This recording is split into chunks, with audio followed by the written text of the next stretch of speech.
Estamos, y voy a poner el puntero.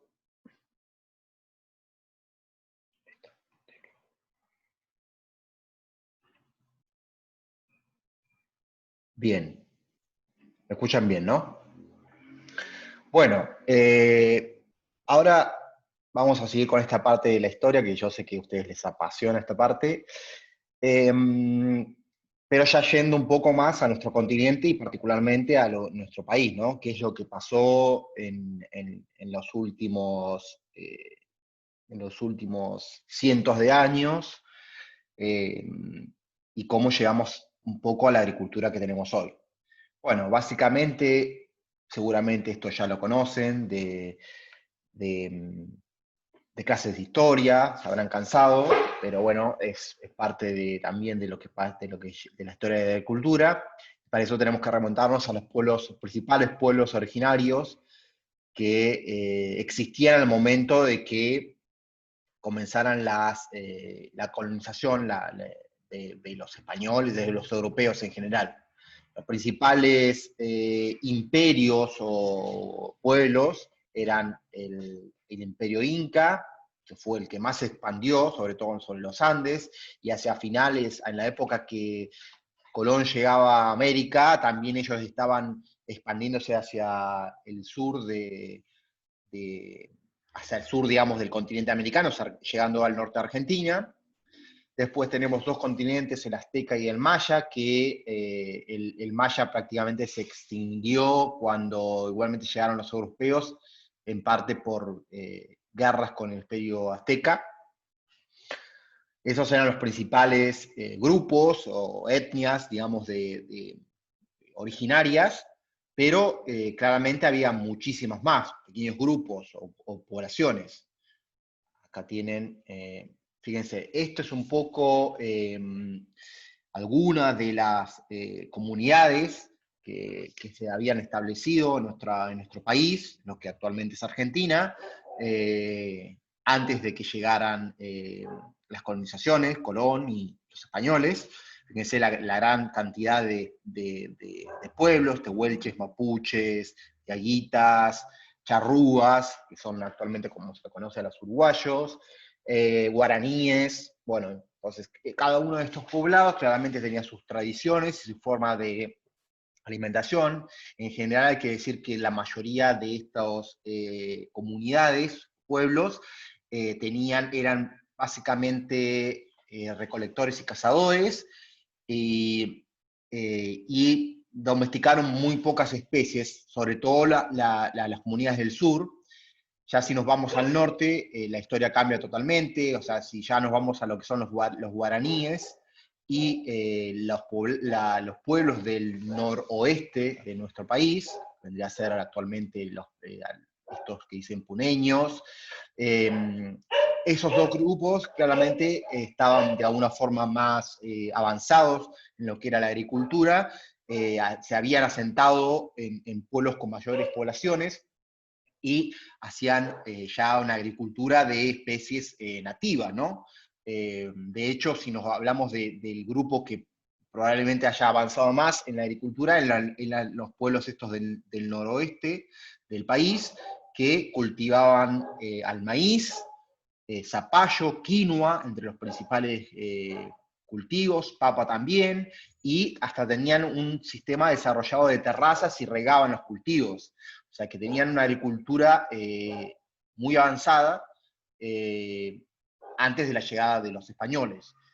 Como les dije, esta parte también fue de alguna forma conquistada por el imperio inca, o sea que al finales, digamos, de 1400, que es cuando llega Colón, esta parte había sido conquistada por los incas, pero los incas mantuvieron digamos, las jerarquías y las agrupaciones de los pueblos originarios del norte. Entonces, una vez que llegan los españoles, ellos van a ingresar por lo que llaman tres vías de penetración, que son las que yo marqué acá, que son la del Plata, que es la más conocida, la que uno siempre ve en los libros, que lleva a Colón con los tres barcos, o sea, que que va a dar origen esta Vía de la Plata a la ciudad de Buenos Aires, el puerto y después la ciudad de Buenos Aires, pero hubo dos otras grandes vías muy importantes que son las vías del noroeste o Humahuaca, o sea, los hispánicos que venían del norte, de lo que venía a ser de Perú, de Perú y Bolivia, el norte, y los hispánicos que venían, o sea, los españoles que venían del oeste o de los Andes. O sea, esas fueron las tres vías de penetración y que dieron origen a las principales ciudades que hoy actual conocemos. Por ejemplo, en el norte hablamos de Salta o Tucumán, que fundamentalmente por la vía del norte, o si hablamos del oeste, principalmente Mendoza y Córdoba, como las principales ciudades creadas a partir de la colonización española. Bueno, claramente va a haber toda una lucha entre los españoles y los pueblos originarios. Los españoles se acuartelaban en algunas pequeñas sitios, sin embargo la mayoría del país, lo que actualmente era Argentina, seguía dominado por los pueblos originarios, y hasta finales de 1800 va a seguir de esa forma, sobre todo en los que son los pueblos originarios de la Patagonia. O sea, la Patagonia era un territorio dominado por los pueblos originarios hasta final de 1800. O sea, que estamos hablando que pasaron 400 años prácticamente y seguían en manos, digamos, de los pueblos originarios. Claramente, cuando ingresan los pueblos europeos, digamos, a Latinoamérica, traen con ellos algunas de las especies que eran exóticas en América, pero que después se van a transformar en especies muy cultivadas en nuestro país y en el continente, como son el trigo, la vid, el algodón y el olivo. Esas son algunas de las especies más conocidas, reconocidas, que trajeron los españoles al continente americano. Esas especies de alguna forma se adaptaron, gracias a la ayuda del hombre, por supuesto, de los españoles, y después fueron adoptadas por el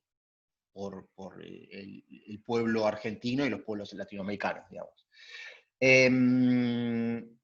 A su vez, se lo llama lo que es una colonia cerca de Buenos Aires, que es la colonia Esperanza, donde había un fuerte que se llamaba Fuerte Santi Spiriti.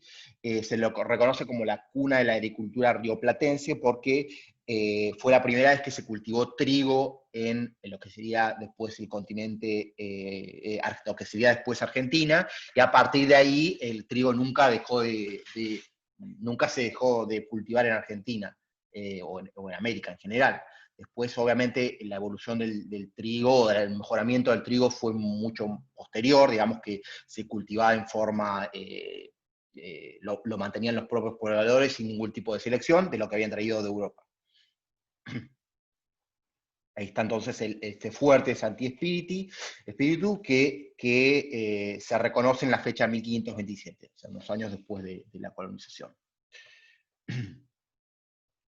Bien, ya yendo mucho más adelante, ¿no?, en la historia del continente y de lo que vendría a ser después Argentina, tenemos que hablar entonces de lo que son los virreinatos, que eran formas, digamos, de administración de estas tierras de los españoles.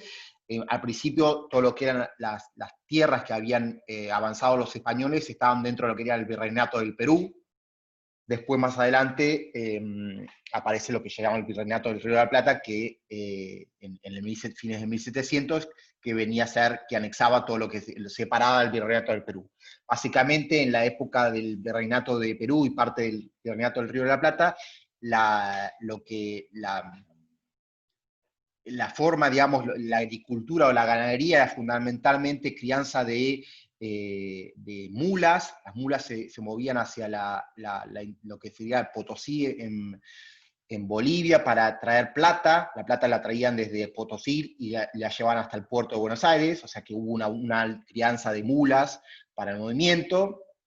Y después también había crianza de ganado vacuno. El ganado de las vacas, digamos, actualmente, el ganado bovino, también fue introducido por los españoles, pero una vez que el ganado vacuno, digamos, llegó al continente americano, se empezó a reproducir en forma natural, digamos, y se dispersó por todo el continente, y de hecho esa es la forma que después se consumía, o sea, se cazaban de alguna forma y se consumían al principio y se exportaban, en un momento también se exportaban los que eran los cueros y las astas. Digamos, pero no había, como hoy conocemos, la crianza, digamos, de los animales dentro de los campos, digamos. Hasta este momento, entonces, la agricultura en lo que era el territorio argentino estaba muy poco desarrollada, y excepto en estos pequeños pueblos o fuertes, Buenos Aires, parte de Córdoba, se cultivaba claramente para supervivencia, pero no en grandes extensiones. O sea, era un país que podríamos llamar fundamentalmente, o país o un virreinato fundamentalmente más volcado a la ganadería. Bueno, después claramente vienen todos los hitos históricos que conocemos, digamos, en 1816 se declara la independencia, se empieza a generar y gestar, digamos, lo que actualmente conocemos como Argentina. Desde 1800 hasta la creación de la Constitución va a haber una serie de luchas internas, territoriales, que van a terminar de definir la superficie de nuestro país, y recién después entonces de 1853 es como que el país se empieza a estabilizar y empieza a haber más crecimiento y comienzan a haber realmente fuertes inmigraciones del continente europeo que empiezan a poblar eh, Argentina, como la conocemos actualmente. Entonces, algunos hitos históricos de la Argentina de aquel momento, hasta 1845 se exportaban los cueros, astas y lanas, eso es un poco lo que les acabo de contar. En 1845 se introduce el alambrado, o sea que fíjense que hasta ese momento todo lo que era crianza de animales era, los animales vivían sueltos, digamos, no había delimitación de superficies, digamos. En 1856 aparecen las primeras corrientes inmigratorias, fundamentalmente en dos sitios, en la colonia Esperanza, en Santa Fe, y en Varadero, Buenos Aires. A partir de 1857 se inaugura la primera línea férrea, que se llamaba La Porteña, y a partir de ahí va a haber un gran crecimiento de las líneas férreas. Ahora les voy a mostrar cómo terminó siendo la red ferroviaria argentina. En 1877 aparece la primera exportación de trigo, ya ahí ya el trigo se cultivaba en forma más masiva. Claramente todavía no había una mejora del trigo que se cultivaba, sino que era una multiplicación de semillas de los materiales que habían sido traídos desde Europa y que se habían adaptado a nuestras condiciones. Después, ya a finales de 1800, comienza la gran inmigración y el proceso agrícola del país. O sea, ahí es donde aparecen realmente las grandes inmigraciones españolas e italianas a nuestro país, y donde empieza el crecimiento más fuerte de la agricultura. O sea, la agricultura vino de mano de los inmigrantes italianos y españoles. O sea, que lo que conocemos normalmente como el criollo, la persona que, digamos, que se había crecido en el territorio argentino, era fundamentalmente ganadero, y la agricultura vino de la mano de los inmigrantes españoles y italianos. Finalmente, bueno, más adelante, a fines de 1800, también se crea el Instituto Agronómico Veterinario de Santa Catalina, el 6 de agosto, y a partir de ahí es porque se festejan todos los años el Día del Agrónomo, la Agronomía y Veterinaria, el 6 de agosto, por ese hito. A fines de 1890 se crea el Ministerio de Agricultura de la Nación, en 1904 Agronomía de la UBA, después aparecen a principios de 1900 las primeras estaciones experimentales, que después van a estar englobadas en lo que sería INTA, y a mediados del 1900 se crea, como un nicho histórico también, agronomía en nuestra universidad. Esos son algunos de los hechos históricos. Bien, fíjense entonces cómo se desarrolló esta red ferroviaria argentina que llegó a superar los 47.000 kilómetros de largo, digamos. Fíjense, toda esta red que actualmente solamente quedan pequeños trayectos, tramos.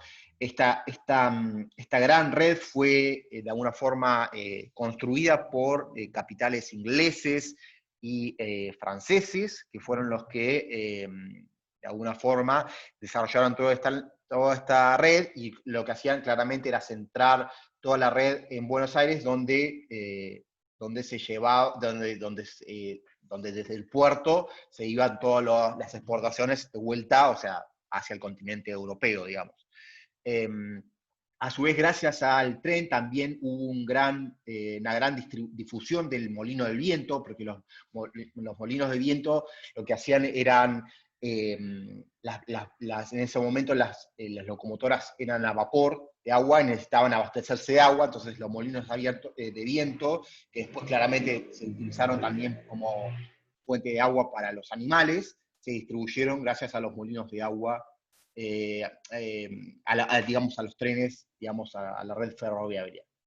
Después, bueno, esta red, claramente ustedes después la historia ya más o menos la conocen. Después, en la época de Perón, son nacionalizadas, pasan a formar parte del Estado, la mayor parte del Estado, no todas, pero la mayor parte. Y también en la primera parte hay un crecimiento de la red férrea, sobre todo hacia lugares que no eran tan comerciales o de interés para las empresas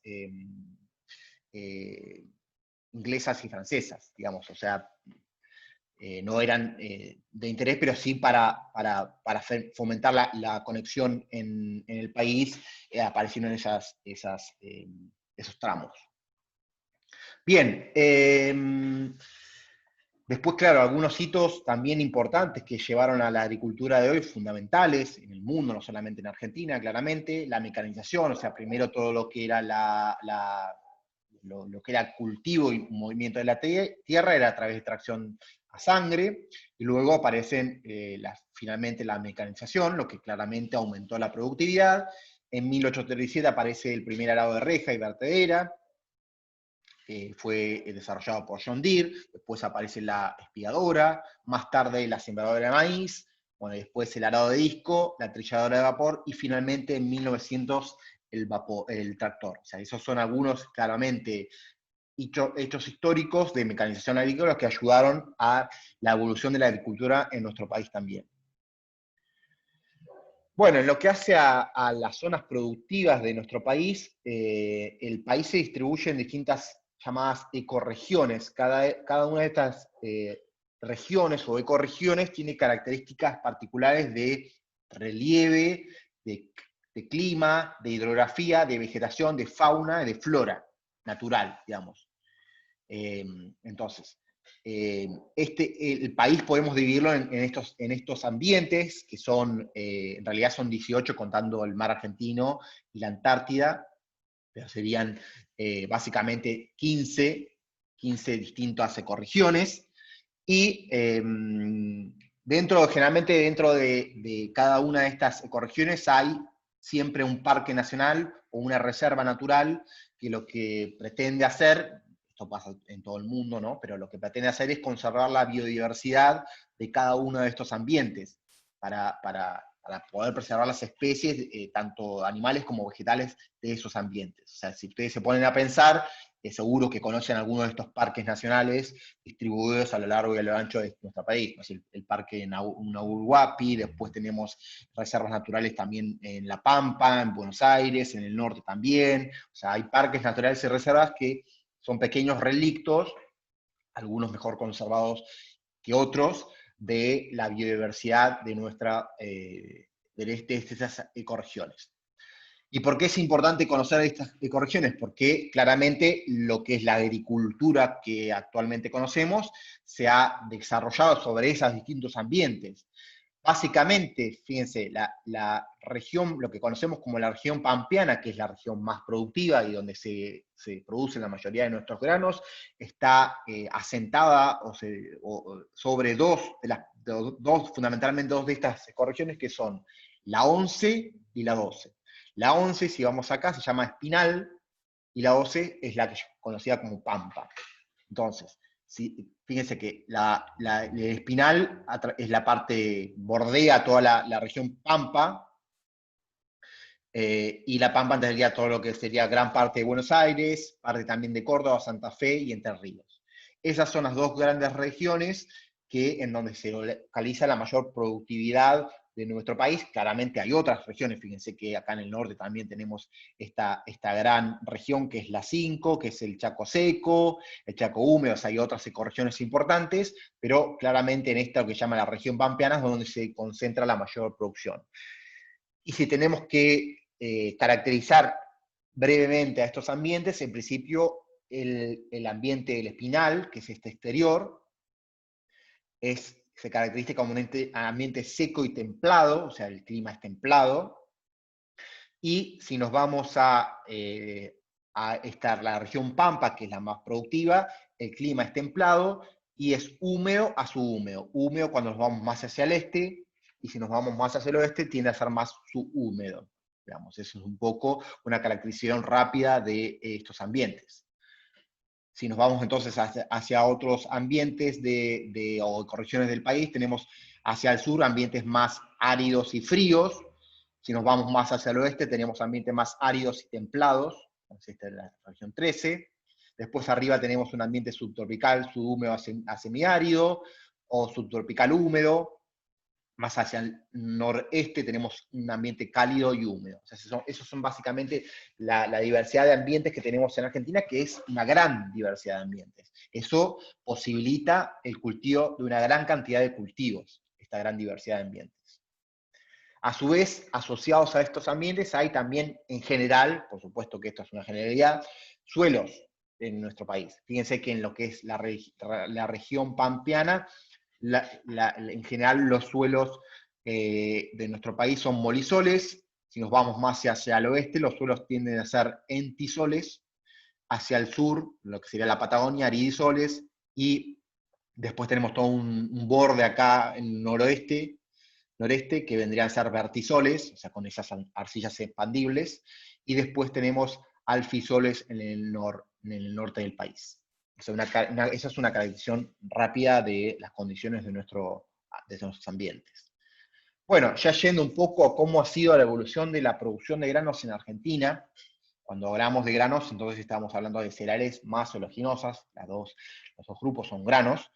Fíjense que la evolución ha sido bastante rápida, de fines del 60 hasta prácticamente la actualidad. Hemos pasado de producir menos de 20 millones de toneladas a producir cerca de 130 millones de toneladas. Esa es actualmente la producción argentina, ronda, sumando todos los granos, alrededor de 130 millones de toneladas. Y lo que podemos ver también en colores es cómo es la distribución o cómo ha sido la distribución histórica entre cereales y oleaginosas. Fíjense que al principio, básicamente lo que se producía en nuestro país eran cereales, fundamentalmente trigo, ¿no?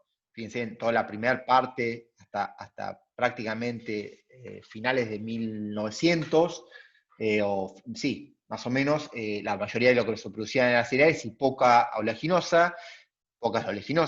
A finales de 1900 empieza el crecimiento de las oleaginosas, y cuando estamos hablando de oleaginosas acá, ¿a qué les parece que me refiero? ¿Qué cultivo fundamental? Soja. Soja, exactamente. O sea, el cultivo, la oleaginosa por excelencia en nuestro país, en lo que hace a producción, es la soja. Después viene por lejos el girasol, pero está mucho más lejos en producción. Entonces, comienza un crecimiento importante de la soja. La soja viene de la mano, fundamentalmente, el crecimiento de fines de 1900 viene de la mano de los organismos genéticamente modificados y, a su vez, de la labranza cero. Esas dos tecnologías impulsan el crecimiento de la soja en forma dramática, que lo llevan hasta fines, digamos, o sea, principios del 2000, prácticamente a que se invierta esa relación, que haya más oleaginosas que cereales. Fíjense, por estos años, hice a partir de 2007 hasta 2011, 12, 13 prácticamente, había igual o más producción de oleaginosas y cereales. Ya en los últimos años, esta relación comienza a invertirse nuevamente, comienza a aumentar nuevamente la producción de trigo y de maíz. El maíz, que siempre en los últimos años había tenido importancia, comienza a tener cada vez más importancia y el maíz a su vez comienza a moverse hacia el sur de la región pampeana. Siempre el maíz estuvo muy focalizado, muy localizado en lo que sería la región núcleo, la zona núcleo de la región pampeana, que vendría a ser el norte de Buenos Aires y el sur de Santa Fe, y parte de Córdoba también, pero gracias a algunas mejoras tecnológicas, que no la vamos a discutir en este momento, sino cuando lleguemos a ese cultivo, el cultivo de maíz comienza a avanzar hacia el sur con fuerza, y hoy por hoy, nuevamente, entre el trigo y el maíz, superan a las oleaginosas, que son fundamentalmente la soja y el girasol. O sea que nuevamente la relación cereales y oleaginosas se invierte en favor de los cereales. Hoy tenemos entonces aproximadamente un 60% de cereales y el resto son oleaginosas, fundamentalmente soja. Bien, fíjense entonces cómo también ha sido la evolución de la forma principal de labranza en nuestro país. O sea, principalmente en nuestro país la forma de trabajar la tierra en realidad no se trabaja, que es labranza cero. O sea, a diferencia de lo que se hacía en un pasado, o sea, hasta finales del 90, que se utilizaba fundamentalmente labranza convencional. Empezó un fuerte crecimiento, entonces un poco impulsado por la soja y genéticamente modificada o resistente a glifosato. La posibilidad de hacer un cultivo de segunda, o sea, un cultivo que seguía a un cultivo de primera, como era el trigo. Entonces eso hizo claramente impulsar el crecimiento rápido de la superficie de labranza cero, como también se lo llama normalmente siembra directa.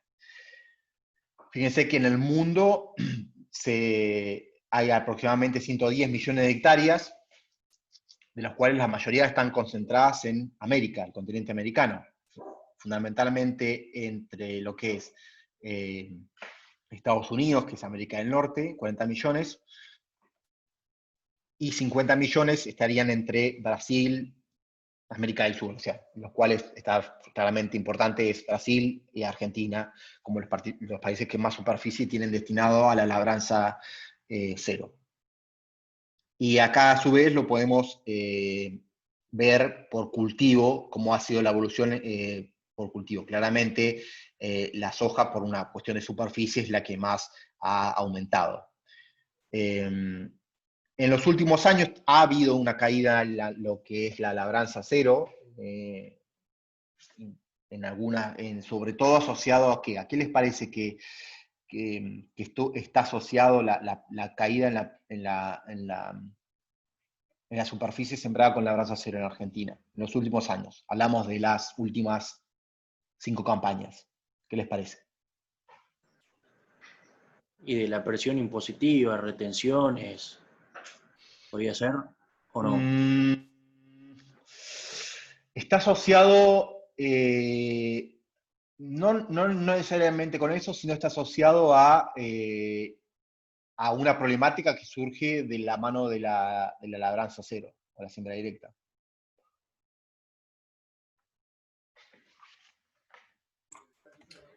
Debido a que hay cada vez más resistencia de las malezas y hay que usar mucho agroquímico Exactamente. Va por ese lado, digamos. La caída, que tampoco es una caída importante, ¿no? Pero ha habido una caída en superficie, está asociada claramente a la aparición de malezas resistentes, producto de la presión de selección por agroquímicos, ¿no? Que ha hecho que en algunas situaciones el productor no pueda manejar esas malezas y vuelva a prácticas que había abandonado. Entonces, asociado entonces a ese tipo de problemáticas que han ido avanzando con esta tecnología. totalmente debatible, probablemente esté asociado también no solamente a la alza de CO2, sino a la falta de rotación, a la alta presión a utilizar pocos principios activos, y eso genera una presión muy fuerte sobre algunas comunidades de malezas que las hacen después muy difíciles de manejar con agroquímicos. Bien, fíjense, yendo un poco también a ponerle un contexto también económico, cuál es la importancia relativa del agro en la economía argentina. Bueno, fíjense que el agro tiene una importancia realmente importante en la economía argentina. Esta es la participación de lo que se llama bioeconomía en el PBI nacional. Estos datos son de 2017. La bioeconomía, fíjense como les puse acá, abarca lo que son sectores y sistemas que dependen de recursos biológicos, animales, plantas, microorganismos, incluidos desechos orgánicos, que acá está todo englobado, no solamente el agro como producción primaria, sino las industrias que forman parte o que dependen de los productos que salen de los campos. Fíjense, a su vez, o sea que 16,1% del PBI es debido al agro en Argentina. A su vez, si lo dividimos un poco más, un poco más del 6% es directamente vinculado al sector agropecuario, el 6,7% al sector agroindustrial, o sea, el procesamiento de lo que se produce en el campo, y 2% en el comercio de bioproductos. Y acá tienen entonces, hacia la derecha de la imagen, el valor agregado de cada complejo. Fíjense los complejos más importantes, lo que hace a millones de dólares, es el complejo de soja, después viene el complejo bovino, lácteo, trigo, avícola, maíz, porcino, forestal, y uva y cebada bastante más lejos. O sea, pero estos serían los más importantes. Y fíjense la importancia de las exportaciones, como les puse acá abajo. Las exportaciones totales argentinas en 2018 fueron de más de 60 millones de dólares, de los cuales el 60% pertenece al complejo agroindustrial. O sea, y de vuelta, la soja toma un rol muy importante en esas exportaciones. Bien, ya terminamos con esta parte de la agricultura, ahora vamos a empezar brevemente con lo que es trigo, pero un poco para pensar un poco, hacernos pensar y pensar un poco en lo que es la agricultura que se nos viene, cuáles han sido los avances de la agricultura hasta este momento en Argentina y cuáles son los desafíos hacia el futuro, que son un poco los desafíos que van a atravesar ustedes, la agricultura que ya los estamos viviendo. En principio, entre los logros más importantes es el aumento de la productividad de los cultivos. Hoy por hoy tenemos cultivos que tienen rendimientos muchísimos más altos que hace 100 años atrás, ni hablar, 50 años atrás. O sea, eso es un avance importantísimo de la agricultura en el mundo y también en Argentina. O sea, la mejora en Argentina ha sido muy importante. Eso a su vez hizo que haya un mayor uso, o los cultivos sean mucho más eficientes en el uso del agua. O sea, producen mucho más cantidad de biomasa y de grano utilizando la misma cantidad de agua. Mayor eficiencia en el uso de combustibles por las labranzas. O sea, todo obviamente, a medida que el mundo va avanzando, hacen cada vez las maquinarias más eficientes en lo que hace al consumo de combustibles, por lo tanto, hoy por hoy tenemos maquinarias con un uso mucho más eficiente de combustible, por lo tanto, menor consumo. Y finalmente, algo también para nada importante, el aumento de productos fitosanitarios de banda verde o azul. O sea, que desde la introducción de los productos agroquímicos en Argentina y en el mundo hasta ahora, ha ido también un avance en la utilización de productos cada vez menos dañinos para el medio ambiental y para los en general, ¿no? Esos son los principales logros de la agricultura argentina, o algunos de los logros que son enunciados. Acá hay la fuente donde saqué esa información. ¿Y cuáles son los desafíos? Los desafíos son seguir mejorando la productividad agrícola en forma sostenible, con la productividad, para cubrir la demanda creciente, pero a su vez garantizar la base sostenible de los recursos naturales, o sea, mantener los recursos naturales que tenemos en nuestro país, o sea, que la idea es no avanzar sobre tierras que son, donde hay recursos naturales de nuestro país, abordar la problemática que tiene que ver con el cambio climático y la intensidad de los desastres naturales, o sea, abordar todo lo que tiene que ver con la contribución que hace la agricultura a el gas de efecto invernadero y demás, o sea, abordar esa problemática y tratar de minimizarla.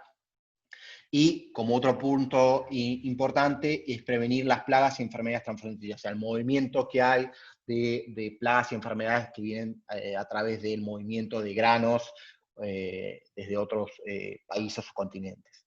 Esos son algunos de los desafíos que atravesamos actualmente en la agricultura, es lo que se viene en adelante.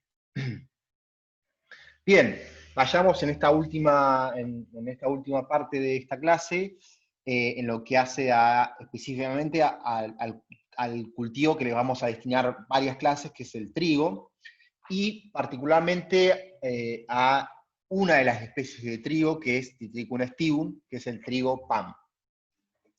Así que vamos a empezar con esta parte. Fíjense, brevemente, para hablar un poco del origen del trigo, eso ya se los había mostrado en una de las primeras diapositivas. El origen del trigo se ubica en lo que sería esta media luna del creciente fértil, se llama, que es en lo que sería el oeste de Asia, donde no solamente se domesticó el trigo, sino que se domesticaron algunos otros cereales, como son la cebada, como es la avena, que en principio eran las propias malezas del trigo. Bien, el trigo que hoy conocemos surgió una serie de duplicaciones, o sea, duplicaciones del genoma en forma natural. O sea, esto no fue gracias o sea, sí fue gracias al hombre porque el hombre fue de alguna forma el que la seleccionó, pero las duplicaciones del genoma fueron con especies que convivían, que estaban juntas en los lugares donde se domesticó el cultivo. O sea que dentro de lo que es el trigo tenemos especies que son diploides, que tienen 14 cromosomas, especies que son tetraploides y especies que son hexaploides, en donde está el trigo pan. O sea, la principal especie hexaploide de trigo es el trigo pan, el trigo aestivum. Entonces acá tenemos un poco el camino que recorrió el trigo hasta llegar a ser el trigo pan. O sea, el cruzamiento entre un trigo diploide que tenía el genoma A por una especie silvestre, digamos, dio lugar a los trigos tetraploides. Entre los trigos tetraploides, uno de los más reconocidos es el trigo candial, el trigo para fideos, que se utiliza para hacer pastas, es tetraploide. Y esa especie cruzada por otra especie de trigo dio origen a el trigo pan, que es una especie hexaploide, o sea que tiene 3 genomas, el A, el B y el D, que es un poco lo que se muestra acá en estas figuras. El A y el B, que provienen de los trigos tetraploides, y el genoma D, que viene de esta especie. Esos serían los 3 genomas que forman parte del trigo pan, que tiene 42 cromosomas. Es un poco el origen del trigo en el cultivo domesticado que hoy conocemos. Ahí tienen un poco abajo, fíjense un poco también cómo ha sido la evolución de la espiga, el tamaño de la espiga. Fíjense cómo las espigas de las especies parentales que le dieron origen son muy chiquititas. Después acá tenemos los tetraploides, en donde los que reconocemos el candial. Y finalmente tenemos el trigo pan, que es el que está bien a la izquierda de esta imagen. Bueno, ¿dónde se cultiva el trigo en el mundo? ¿En qué parte se cultiva? ¿Cuáles son las regiones más productivas y más cultivadas? Fíjense, todas las áreas que están en violeta y violeta más intensa son las áreas donde mayormente se cultiva el trigo en el mundo. Si empezamos por el continente americano, tenemos en el norte, en América del Norte, todo lo que son estas planicies de Estados Unidos y parte del sur de Canadá. también en partes de México, aunque los niveles de rendimiento son menores. Si vamos directamente hacia la parte de América Latina, tenemos fundamentalmente como regiones de alto rendimiento la región pampeana, y también una parte de Uruguay y Brasil, y una parte muy pequeña de Chile también. Si nos vamos al continente asiático o euroasiático, tenemos básicamente la mayoría de los países europeos. Fíjense acá, las zonas más oscuras son las más productivas. Y después tenemos parte de India y China, como también países de alta producción. Después tenemos en lo que hace a Oceanía, Australia, sobre todo Australia es un continente muy seco, mayormente, está en latitudes similares que la región pampeana, y las zonas que tienen mayor posibilidades de hacer el cultivo de trigo son en las costas, que son como se ve acá en la parte, digamos, en el mapa. Y algunas regiones muy puntuales de África, sobre todo acá, por ejemplo, que tenemos esta región que está bordeando al Nilo en Egipto, y acá en esta parte también del norte de África, como las regiones productivas. Esas son las regiones donde se cultiva actualmente el trigo en el mundo. Fíjense, acá un poco cómo ha sido la evolución del trigo en Argentina. Fíjense que desde, bueno, la historia en esta parte sería desde el 70 hasta la actualidad, pero básicamente entonces la historia del trigo empezó desde la llegada de los españoles. O sea, ahí empieza la historia del trigo, y como yo les contaba al principio, la producción era básicamente por los pobladores que lo criaban para la alimentación propia, pero no estaba difundido en grandes superficies. Recién a principios de 1900, o sea, pasaron muchísimos años, hasta que realmente se empieza a cultivar en grandes extensiones, y los primeros hitos históricos relacionados con el mejoramiento del trigo en Argentina aparecen a principios de 1900 con la creación de uno de los criaderos de trigo más reconocidos y que todavía sigue generando cultivares, que es el criadero de Klein, que ya superó los 100 años de historia, digamos, que fueron los primeros que empezaron a desarrollar, a mejorar el trigo, generar nuevas variedades. Después en el 30 aparece el criadero Buc, que está localizado ahí cerca de Necochea. También tiene una gran cantidad de años de historia. Eso entonces hace que comience a aumentar la superficie y también los rendimientos del cultivo de trigo. A fines, entonces ya llegando más adelante, a fines del 50-60, empieza todo lo que ya habíamos visto en el mundo, que era la revolución verde, ¿no? El paso de los cultivares de altos y que se volcaban cuando tenía mucha fertilidad o mucho riego, a los cultivos con más semenanos, que tenían más potencial de rendimiento, más índice de cosecha, que no se volcaban. Entonces también ahí hay un nuevo salto, ahí aparece la creación del INTA. El INTA también empieza a generar materiales propios. Bueno, aparece entonces en 1960, como ya les he contado, los materiales estos seminanos que le brindan el premio Nobel, gracias al mejoramiento de Norman Borlaug, que se gana el premio Nobel. A partir entonces del 60 y hasta el 90 hay un rápido crecimiento, es un poco lo que se ve acá, sobre todo no de la superficie sembrada. Fíjense que la superficie sembrada fue bastante errática, fluctuando, pero siempre más o menos se mantuvo en los 6 millones de hectáreas aproximadamente.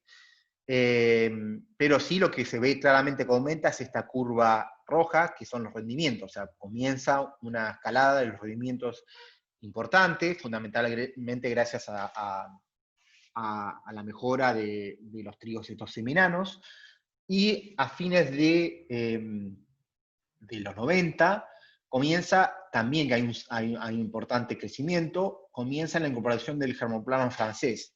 Los famosos baguettes que llegan a finales del 90 a Argentina también generan un nuevo salto porque tenían realmente unos potenciales rendimientos que superaban a cualquiera de los materiales argentinos.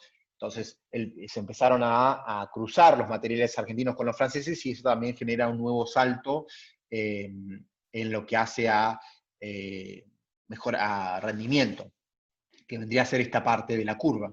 Después, bueno, hubo algunas caídas en lo que hace a la superficie sembrada, asociada fundamentalmente en ese momento con las retenciones, que hicieron más favorable el cultivo de la cebada que el cultivo de trigo, en lo que hace a superficie sembrada. Y después, nuevamente, hay en los últimos años una vuelta a un crecimiento en la superficie sembrada de Argentina. O sea que actualmente se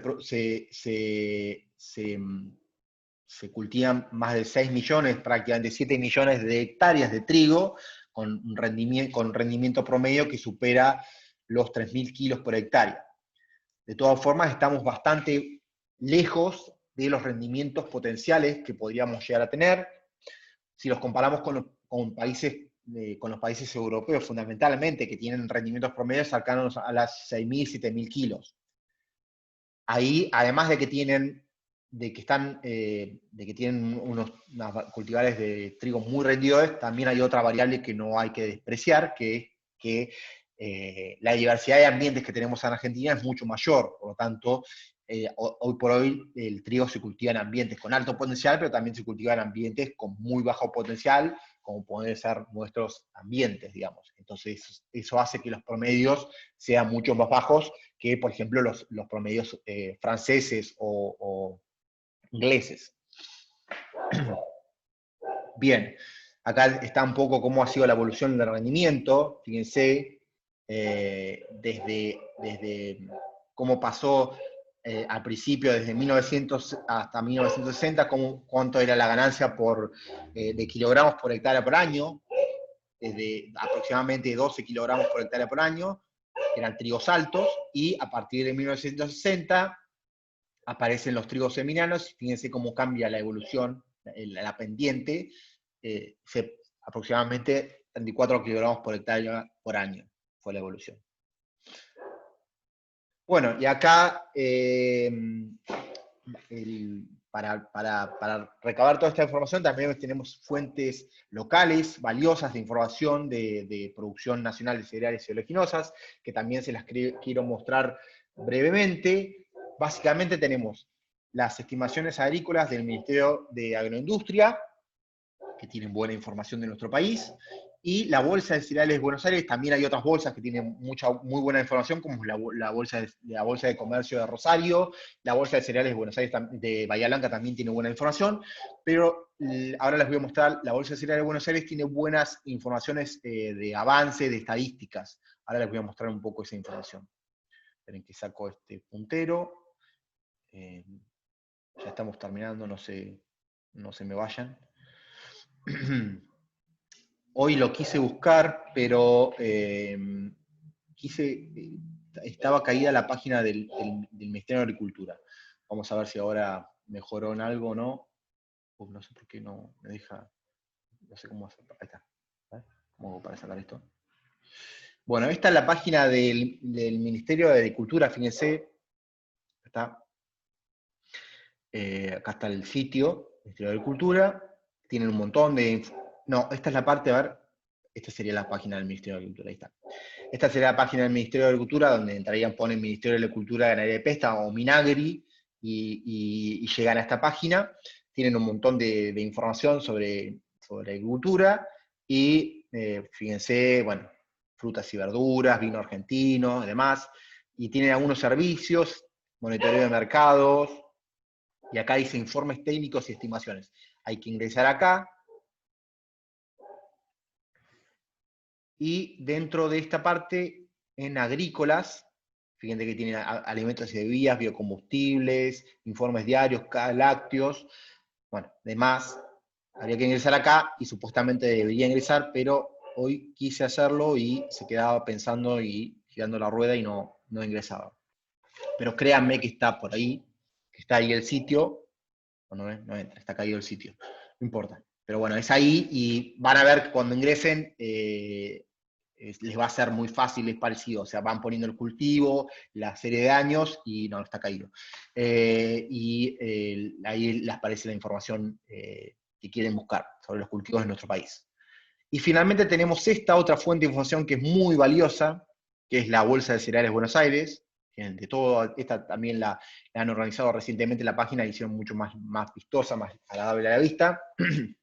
Fíjense que tienen estimaciones agrícolas, economía de mercado, cotizaciones, clima, acá tienen los precios de los disponibles de trigo, maíz, soja y girasol, que son los principales commodities.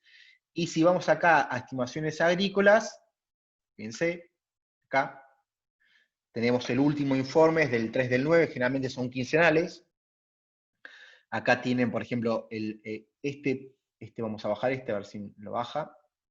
Este informe que se llama PAS, que es el panorama agrícola semanal, del 3 de septiembre, ese fue el último. Entonces acá les va a hablar sobre los principales problemáticas, sobre los principales cultivos, cómo va avanzando la siembra, el cultivo de los principales cultivos en nuestro país.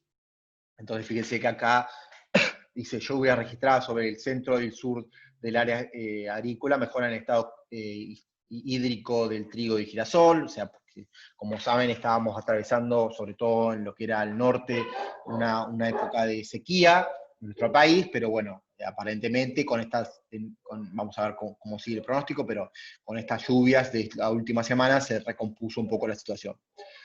Entonces tienen algunos comentarios generales por cultivo, fíjense cómo evoluciona, por ejemplo, el girasol. El girasol ya se está sembrando en el norte de la región pampeana y en el NEA. En el NEA, en realidad, todavía no se está sembrando en gran cantidad por la sequía, pero sí ya se está sembrando en parte de Santa Fe, fíjense. Entonces dice cómo avanza la superficie sembrada, o sea, tiene información, y fíjense acá muestra generalmente imágenes de avance del cultivo. En este caso está mostrando una imagen de una helada fuerte en girasol. Fíjense cómo quedaron las plantas pobres, fue una helada tardía en Chaco. Después, bueno, el trigo también lo mismo, les cuenta un poco cómo es la condición hídrica en las distintas regiones, en el NEA, en el sur de Córdoba y demás. O sea, tiene muy buena información, y después tiene algunas tablas sobre las regiones y cómo va el avance de la superficie sembrada y las hectáreas. Ya tienen, bueno, el trigo ya está, por supuesto, todo sembrado, el aporte de cada región y demás. O sea, esta información es muy interesante para que ustedes estén informados sobre la actualidad de los principales cultivos. Bien. Y ya sigamos con esto. Bueno, ya estamos terminando. Bueno, a su vez entonces el trigo, el área productiva de la región pampeana se dividió en distintas regiones, y a su vez algunas de esas regiones tienen subregiones. Son 5 subregiones trigueras, cada una con distintas características agroecológicas, que van de la 1 a la 5. La 2 y la 5 a su vez tienen 2 subregiones, que son la norte y la sur. La sur es claramente nuestra subregión, donde está marcada Bahía Blanca, y vendría a ser esta región. Después tenemos entonces la 1, que vendría a ser parte del norte de Santa Fe. Después tendríamos la 2, que es parte del sur de Santa Fe y también parte de Córdoba y el norte de Buenos Aires. La 2, la parte 2 sud, es lo que vendría a ser también parte del norte y centro de Buenos Aires. La región 3 es Entre Ríos, y la región 4 es el sudeste bonaerense, y la quinta entonces se divide en la norte, que vendría a ser sobre todo lo que es parte del norte de La Pampa, parte de Córdoba, y algo de San Luis también, y el sur, la quinta sur, que engloba el oeste de Buenos Aires, prácticamente la mayor parte de La Pampa, y el sudoeste de Buenos Aires, donde está Bahía Blanca. Claramente cada una de estas subregiones tiene características particulares de suelo y ambiente. Generalmente, para decir algunas reglas generales, a medida que nos vamos hacia el oeste, los suelos se vuelven más livianos, por decir una forma, más arenosos, y a su vez caen las precipitaciones. Al contrario, a medida que nos vamos hacia el este, generalmente los suelos son un poco más francos o cada vez con texturas más finas, y en general aumentan las precipitaciones. Y a su vez, bueno, en nuestra región particular, y también en parte de la región cuarta, tenemos una característica muy particular, que es estos suelos con la presencia de tosca, que limitan la profundidad hacia donde pueden explorar los cultivos. O sea, eso es una capa impermeable, la cual los cultivos no pueden avanzar, y en algunos casos esa capa de tosca se va moviendo por debajo del suelo, y en algunos casos puede llegar a superar, puede estar a superficie, a 30 centímetros, a los 50, o a más de 1 metro. O sea, lo que genera escenarios totalmente distintos y diversos, muy variables en toda esta región. O sea, si hablamos, por ejemplo, de la región cuarta, dentro, por ejemplo, en algunos lugares tenemos, por ejemplo, cerca de Tres Arroyos, tenemos y también cerca de Orrego, toda una parte donde hay un manto de tosca importante, que con profundidades bastante variables, pero generalmente suelos poco profundos.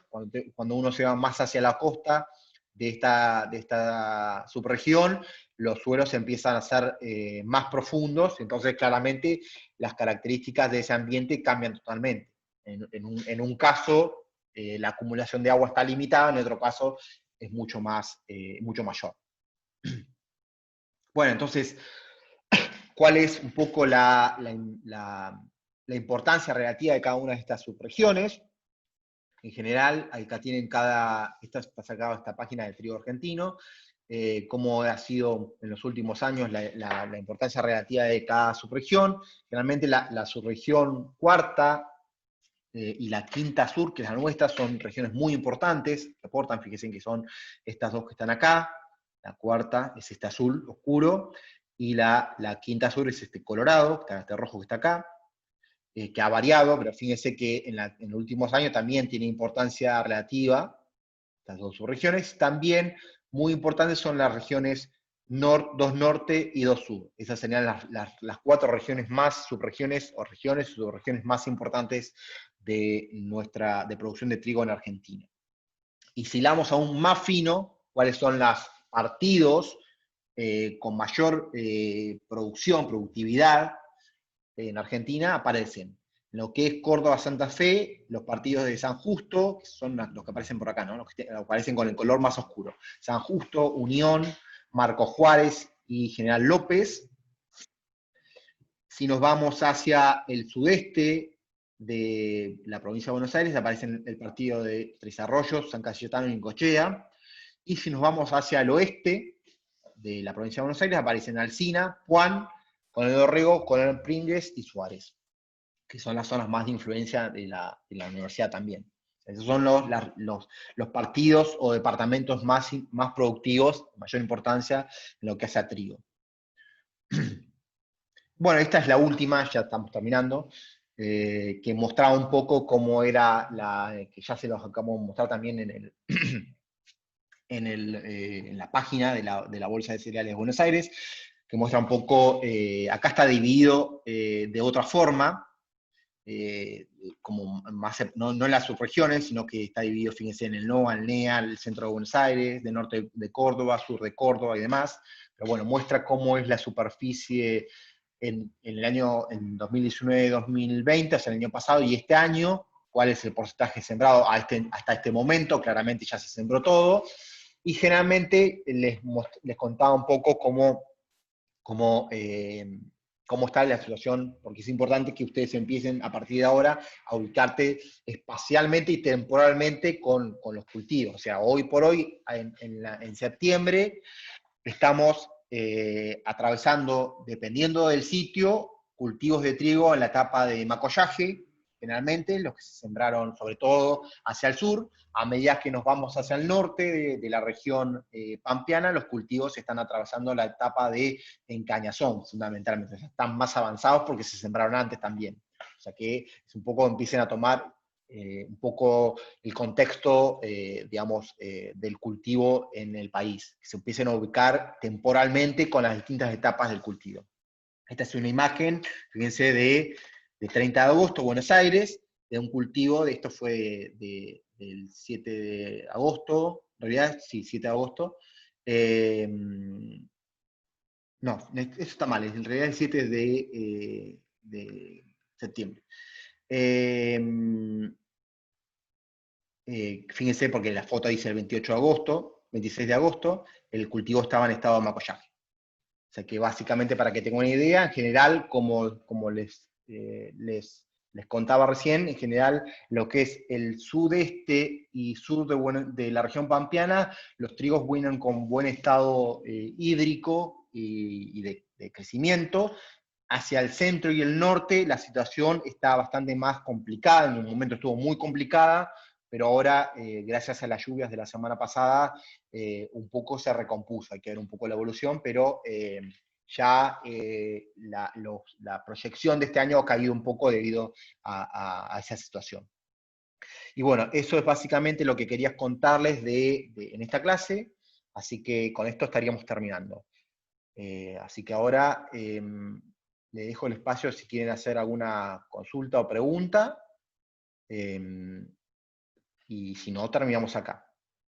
Así que, a ver, quiero sacar esto.